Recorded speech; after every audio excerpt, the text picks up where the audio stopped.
Comment prendre à son propre pays 92 millions de dollars? On vous explique.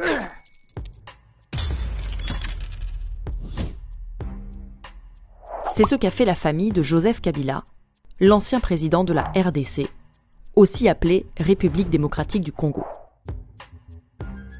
Comment? 1. Détourner l'argent des institutions. Impôts, ONU, élections, routes.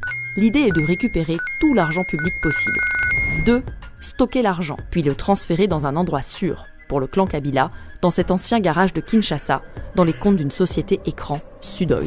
3. Retirer du cash. On peut même retirer une partie en espèces, comme le prouve ce bordereau de retrait de 6 millions de dollars. Car pour ça, il faut avoir une banque. Enfin, sa propre banque.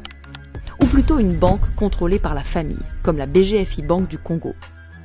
Contrôlée par la sœur de Kabila, Gloria Mteyu, actionnaire à hauteur de 40%, et par son frère adoptif, Francis Selemani, en tant que directeur général. Et quand au sein d'une même famille, on dirige une nation et une banque, ça facilite les choses. Ensuite, il faut être créatif. Florilège.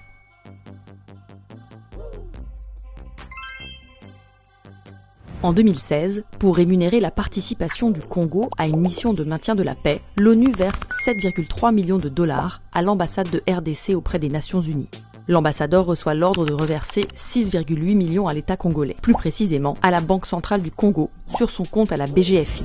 La BGFI va en profiter. Si les 7 millions lui ont bien été versés par l'ambassade, le Congo n'en a jamais vu la couleur. Et à la place, le virement atterrit dans les comptes de Sudoil. En 2016, Kabila annule les élections pour les reporter en 2018. La commission électorale qui organise les scrutins, la CENI, emprunte à la BGFI 25 millions de dollars.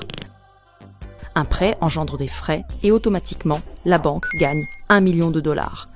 Mais le même jour, la BGFI répète l'opération manuellement et s'offre un deuxième million de dollars qui, bien sûr, atterrit dans les comptes de Sudoil.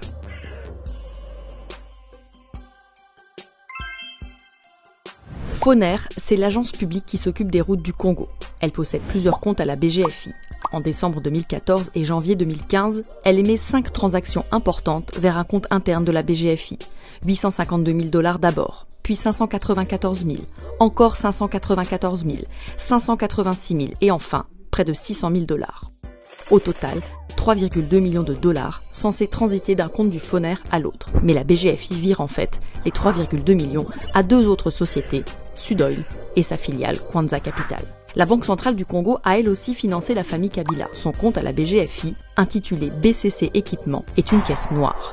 Le 26 septembre 2016, il émet un virement de 30 millions de dollars, supposé alimenter un autre de ses comptes à la BGFI, et qui disparaît étrangement, tandis qu'un virement du même montant arrive chez Sudoil. La Gécamine, c'est la grande entreprise publique qui gère les mines, la plus grande ressource du Congo-Kinshasa. Le 13 juin 2016, la Gécamine décide de payer ses impôts en avance. Depuis son compte à la BGFI, elle vire 2 millions de dollars à la Banque centrale du Congo.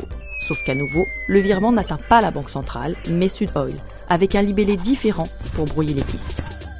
Mais en 2018, les auditeurs chargés de contrôler les comptes de la BGFI s'intéressent à cette opération. C'est la panique dans la famille Kabila. Il faut nettoyer tout ça. La BGFI renvoie les 2 millions touchés par Sudoil à la Gécamine, rétablit dans le remboursement le libellé initial, qu'elle antidate à 2016, et envoie enfin les impôts à la Banque centrale. Cette année-là, la famille Kabila s'en est sortie. Mais ça, c'était jusqu'à aujourd'hui. Et ce n'est pas tout.